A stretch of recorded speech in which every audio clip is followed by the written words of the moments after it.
بسم اللہ الرحمن الرحیم بسم اللہ الرحمن الرحیم وبہ نستعین اللہم صلی علی محمد النبی الامی وعلی آلہ وسلم تسلیما۔ نسیم صبح کا پیغام لے کر حاضر خدمت ہیں۔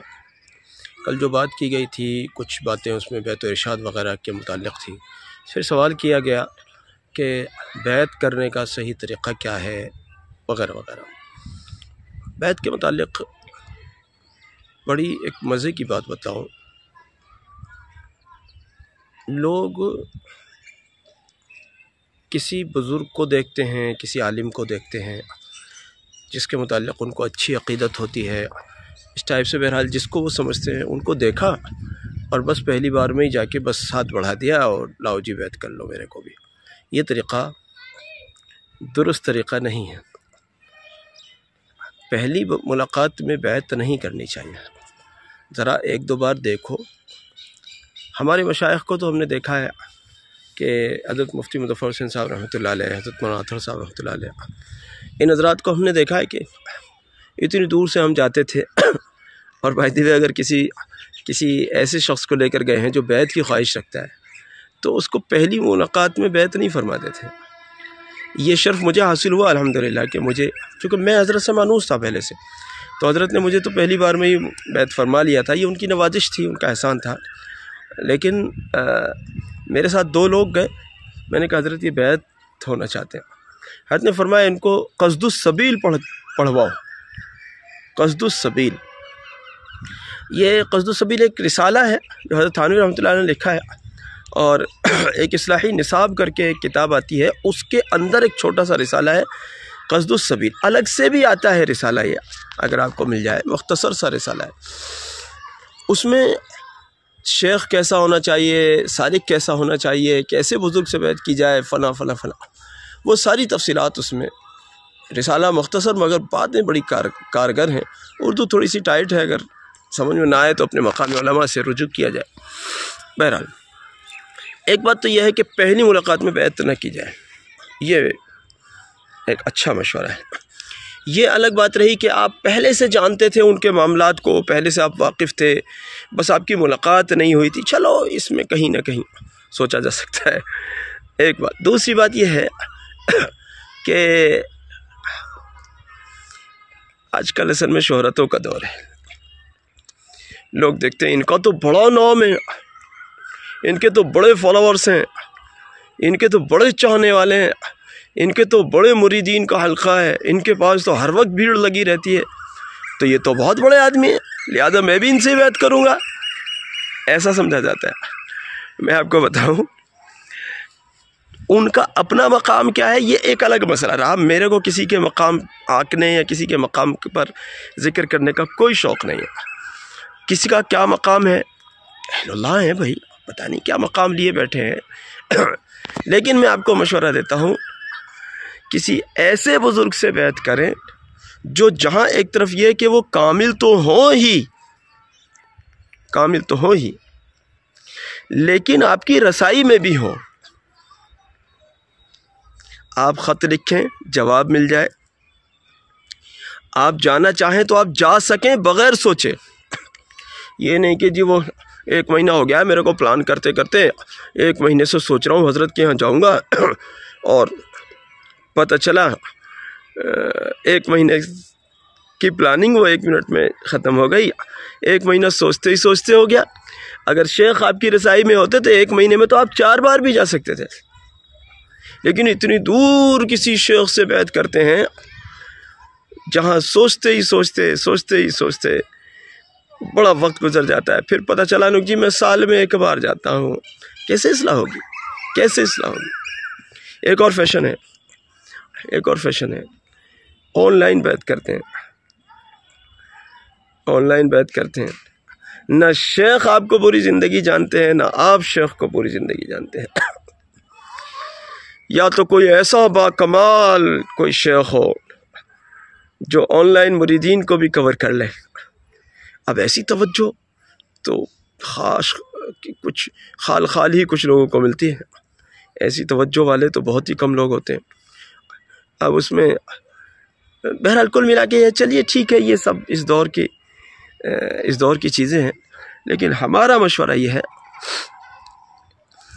آپ شیخ کا جہاں کامل ہونا بطور شرط کے منتخب کریں کہ کامل شیخ میں ڈھونڈ رہا ہوں، کامل شیخ مجھے مل جائے، وہیں شیخ کا اتنے قریب ہونا بھی ہونا چاہیے جن تک آپ کی رسائی آسان ہو، چاہے وہ آپ کے یہاں آتے رہتے ہوں یا آپ ان کے یہاں جا سکتے ہوں۔ بعض اوقات ایسا ہوتا ہے کہ جی فلاں شیخ ہمارے یہاں تو جلدی جلدی آتے رہتے ہیں، لہذا ہمارے لیے یہ کوئی مسئلہ نہیں ہے تو بڑے دور کے مگر جلدی جلدی آتے رہتے ہیں، ٹھیک ہے، بہت اچھی بات ہے، کوئی مسئلہ نہیں۔ کبھی ایسا ہوتا ہے کہ شیخ تو ہمارے یہاں جلدی جلدی نہیں آتے ہیں، لیکن شیخ جس علاقے سے تعلق رکھتے ہیں وہاں میرا جانا آنا ہوتا رہتا ہے، یہ بھی بڑی اچھی بات ہے، یہ بھی ایک اچھی بات ہو گئی۔ تو اس طرح کی صورتوں میں تو کوئی پریشانی کی بھی بات نہیں ہے۔ اور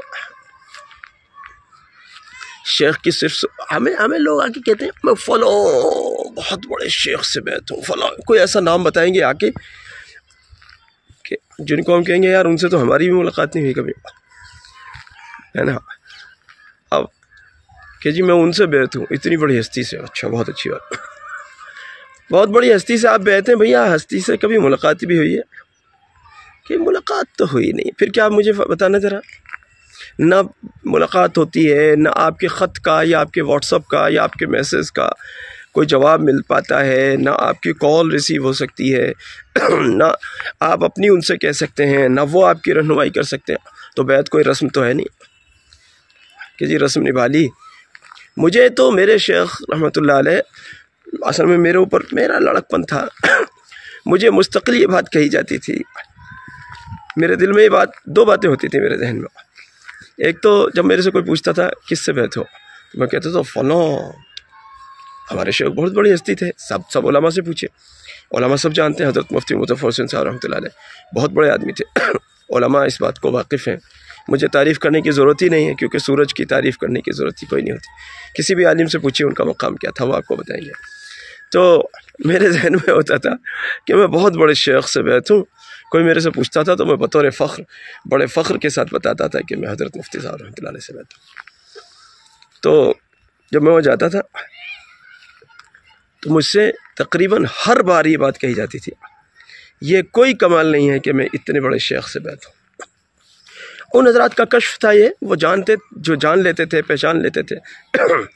دوسری بات میرے اندر یہ بات ہوتی تھی کہ کشف و کرامات ہونی چاہیے، یہ دو بیماریاں تھیں میری، میں سمجھتا تھا کشف و کرامات ہونی چاہیے بڑی زبردست والی، اور یہ کہ میں اتنے بڑے شیخ سے بیعت ہوں، تو ان دونوں ہی باتوں پر میرے ساتھ ہر بار میں اصلاح ہوتی تھی، اور میں سوچتا تھا میں جب بھی آتا ہوں یہ باتیں ضرور ملتی ہیں سننے کو، اس کا مطلب کیا ہے؟ میں نے غور کیا تو میں نے سمجھا تو میری بیماری کا علاج کیا جاتا ہے۔ پھر بہرحال اللہ نے میرے اندر سے وہ بات کو نکال دیا، اور اب پھر مجھے یہ بات سمجھ آئی کہ شیخ تو بڑے ہیں لیکن شیخ کا مرید بھی کسی لائق ہے نہیں۔ اب بڑے شیخ سے بیعت کرنے سے آپ کے گرد ہو سکتا ہے کہ بھیڑ تو لگ جائے کہ او یہ تو فلاں بزرگ کے بیعت ہیں صاحب، فلاں بزرگ کے مرید ہیں، اور صاحب ان کا تو مقام ہی کچھ اور ہے۔ او بھائی صرف بیعت ہونے سے مقام نہیں بنتے، صرف بیعت ہونا کافی نہیں ہے، بلکہ اصل چیز یہ ہے کہ بیعت کرنے کے بعد جو سلسلے کی تعلیمات شیخ نے دی ہیں ان پر بھی کچھ کر رہے ہو یا بس چنے ہی بھون رہے ہو، شیخ کے نام کا ہی کھا رہے ہو، یہ کچھ نہیں، یہ اصل نہیں ہے۔ شیخ کی تعلیمات پر عمل کرو، شیخ کی تعلیمات پر عمل کرو۔ اب اس کے لیے شیخ آپ کی رسائی میں ہونے چاہیے، آپ کی پہنچ ہونی چاہیے شیخ تک، آپ جب چاہیں پہنچ سکیں، جب چاہیں ملاقات ہو جائے، جب چاہیں آپ اپنی بات ان سے کہہ سکیں۔ ایسے کسی بزرگ سے بیعت کریں، اب وہ فون پر بھی ہو سکتی ہے کہ حضرت آپ ہیں تو بہت قریب، میں آپ تک آ تو سکتا ہوں لیکن اس وقت مجھے موقع نہیں ہے، میں چاہتا ہوں آپ مجھے فون پر بیعت کر لیں، یا واٹس اپ، آج کل تو خط کے جگہ پر تو واٹس اپ آ گیا ہے، اب تو بہرحال ذرائع کا استعمال کیا جا سکتا ہے، ذرائع کے استعمال کرنے سے کوئی انکار نہیں کیا جا رہا، آپ ذرائع کا استعمال کر سکتے ہیں۔ اب مان لو مجھے اپنے شیخ سے بات کرنی ہے، اب میں بار بار نہیں جا سکتا، خط و کتابت کا دور بھی ختم ہو گیا، تو میں فون کا استعمال کر سکتا ہوں، کیا دقت ہے؟ اگر حضرت کو کی ٹائمنگ ان کا ٹائم اگر اجازت دیتا ہے اور ان کی مصروفیات اجازت دیتی ہیں تو میں ان سے فون پہ بات کر سکتا ہوں، کوئی بے ادبی تو نہیں ہے نا فون پہ بات کرنا، کوئی بات نہیں۔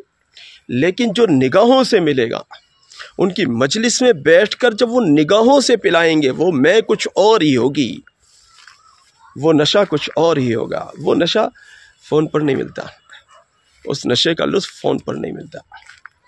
فون پہ تو باتیں مل جاتی ہیں، حضرت نے یہ بات فرمائی ہے، اب مجھے اس پر عمل کرنا ہے، لیکن وہ میں عشق وہ تو نگاہوں سے پلائی جاتی ہے۔ اب نگاہوں کا حال یہ ہے کہ صاحب شیخ بستے ہیں جی 2000 کلومیٹر، اور صاحب میرا تو جانا ہوتا ہی نہیں ہے، یہ نہیں۔ تو بہرحال مجھ سے سوال کیا گیا تھا کہ کس طرح کے بزرگ سے بیعت کریں، میں نے آپ کو بتا دیا۔ اپنے قریبی سے قریب دیکھو، قریب سے قریب دیکھو، اور پھر اچھا چلیے جب آپ نے بیعت کر لی، اب یہ بھی نہیں کہ شیخ ہی آئیں گے ہمارے خواب میں ہمیں پلانے کے لیے، یہ نہیں، محتاج بن کر، ضرورت مند بن کر شیخ کی مجالس کو اختیار کرو، شیخ کی مجالس کو اختیار کرو، موقع با موقع شیخ کے یہاں جاؤ، اور اس میں ایک چیز کا اور دھیان رکھو، شیخ کے یہاں گئے، شیخ نے زیادہ ضیافت ویافت تو کری نہیں، جب شیخ ہمارے یہاں آتے ہیں تو ہم تو لمبی چوڑی ضیافتیں کرتے ہیں، ہم شیخ کے یہاں آئے ہیں تو شیخ نے تو کوئی لمبی چوڑی ہمارے نام کا کوئی اہتمام کیا ہی نہیں، یہ نہیں بیچ میں آنا چاہیے۔ شیخ نے روکھے چاول بھی کھلا دیے ٹھیک ہے، اور کچھ بھی نہیں کھلایا تو بھی ٹھیک ہے۔ اصلاح کے بہت سارے طریقے ہوتے ہیں، بہت سارے طریقے ہوتے ہیں۔ کبھی دور سے آنے والے کو صرف ایک کپ چائے پلا دی جاتی ہے، اور کبھی پڑوس سے آنے والے کو بڑھیا سا ناشتہ کرا دیا جاتا ہے۔ کبھی موقع محل بھی ہوتا ہے، کبھی مزاج بھی ہوتا ہے، کبھی مصلحتیں بھی ہوتی ہیں، اور یہ مصلحتیں ایک عام آدمی نہیں سمجھ سکتا۔ عام آدمی تو تکلف کی بھاشا سمجھتا ہے۔ اس کی مثال بتاؤ، مجھے یاد آئی بات، ایک مرتبہ میں شاید کہیں جلسے ولسے میں گیا تھا، وہ کسی شخص کے یہاں ناشتے واشتے کا انتظام کیا گیا، جلسے کے انتظامیہ نے کیا، اور انہوں نے پورا لمبا چوڑا دسترخوان لگایا۔ کچھ عرصے کے بعد میں وہ صاحب میرے پاس آئے، میں باہر کہیں بیٹھا تھا، ملاقات ہوئی، میں نے ان کے لیے چائے منگائی، وہ چائے جب ان کے ہاتھ میں آئی تو وہ میرا چہرہ دیکھنے لگے، میں سمجھ گیا ان کو چائے والی بھاشا سمجھ میں نہیں آئی، ان کو سمجھ میں آئے گا وہی لمبا چوڑا دسترخوان میں بھی ان کے لیے لگاؤں جو انہوں نے میرے لیے لگایا تھا۔ میں نے ان سے کہا آپ چائے لیجئے پھر گھر چلتے ہیں۔ بہرحال انہوں نے چائے لے لی، پھر میں ان کو گھر لے کر آیا، جو بھی اللہ نے توفیق دی میں نے ان کو پیش کیا۔ لیکن یہ تو چلیے میں نے ایک بات بتا دی، جب آپ شیخ کے یہاں جائیں، اگر شیخ آپ کو ایک گھونٹ پانی بھی پیش نہ کریں تو آپ کی زبان پر شکوہ نہیں ہونا چاہیے۔ آپ وہاں ناشتے کرنے نہیں گئے، وہاں مرغ و مسلم کھانے نہیں گئے، وہاں تو روحانی غذائیں تلاش کرنے گئے ہیں۔ یہ بھی ایک مرضی ہے، بتا رہا ہوں آپ کو۔ جو ہمارے یہاں حضرت آتے ہیں ہم تو بڑے تکلفات کرتے ہیں، حضرت نے تو ہمیں چائے کے لیے بھی نہیں پوچھا، یہ کیسے حضرت، یہ تو مہمان نواز ہی نہیں۔ ارے مصلحتیں ہیں، پتہ نہیں کیا مصلحت ہے ان کے ذہن میں، کیا ہے اس وقت، کیوں انہوں نے توجہ نہیں کی۔ حالانکہ کرتے ہیں، ایسی بات نہیں ہے، کی جاتی ہے، لیکن کبھی کچھ مصلحتیں بھی ہوتی ہیں۔ تو بہرحال بالکل خالی ذہن ہو کر جائیں، بالکل سوچ کر نہ جائیں کہ حضرت مجھے چائے پلائیں گے، مجھے کھانا کھلائیں گے، میرے لیے بستر بچھائیں گے۔ وہ میرے بڑے ہیں یا میں ان کا بڑا ہوں؟ وہ میرے بڑے یا میں ان کا بڑا؟ جب میں ان کا مرید ہوں تو بھائی غلام ہوں ان کا، جب میں ان کا غلام ہوں تو وہ میرے لیے بستر کیوں بچھائیں گے؟ وہ میرے لیے ٹرے میں رکھ کر کھانا کیوں لائیں گے؟ وہ کیوں میرے لیے دسترخوان لگائیں گے؟ جب ہم نے ان کو اپنا بڑا مانا ہے تو پھر بڑا ہی مانا ہے۔ کل ملا کر یہ ہے، یہ کچھ اصلاح کی باتیں تھیں۔ پہلے میں نے عرض کیا کہ کس طرح کے لوگوں سے بیعت کرنا چاہیے، پھر میں نے بات عرض کی ہے کہ جب آپ بیعت ہو تو اپنے شیخ کے یہاں جب جائیں تو پھر کتنے لمبے چوڑے ناشتوں کی امید لے کر جائیں، یہ میں نے عرض کیا۔ اس ناشتے پانی والی بات کو دماغ سے نکال کر جانا ہے، نکال کر جانا ہے۔ جہاں بھی بیعت ہیں آپ، جس جگہ بھی بیٹھیں، جن بزرگ سے بھی بیٹھیں، بھول جائیں کہ ہمیں ناشتہ کرائیں گے۔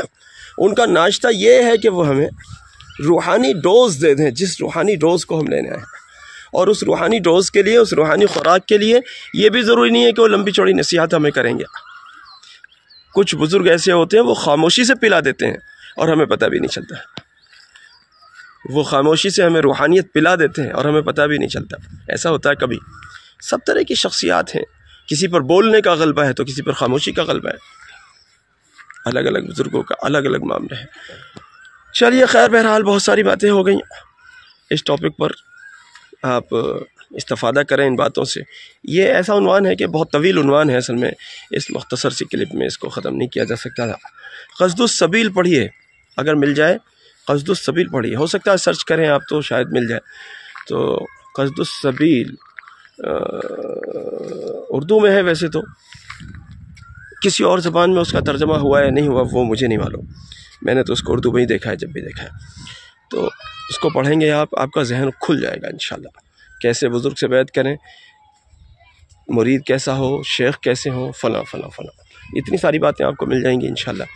کہ ویسے ایک بات اور عرض کروں، مجھے حضرت شیخ نظام الدین اولیاء رحمۃ اللہ علیہ کا ایک قول میرے ذہن میں ہے، مجھے یاد نہیں آتا میں نے کہاں سنا یا پڑھا تھا، بس میرے ذہن میں ہے کہیں نہ کہیں۔ حضرت فرماتے تھے کہ غیر عالم کامل مصلح نہیں ہو سکتا، اس لیے کوشش یہ کی جائے کہ کوئی عالم ہو، آپ کے شیخ، کسی عالم سے بیعت کریں۔ غیر عالم کا معاملہ الگ ہوتا ہے، کسی عالم مصلح کی تلاش کریں۔ اللہ توفیق دے، میری بھی آپ کی بھی بہترین تربیت اور اصلاح فرمائے، ہمارے اس پیغام کو ساری امت تک پہنچائیں۔ یہ خوبصورت صدقہ جاریہ ہے۔ جزاک اللہ۔ السلام علیکم ورحمۃ اللہ۔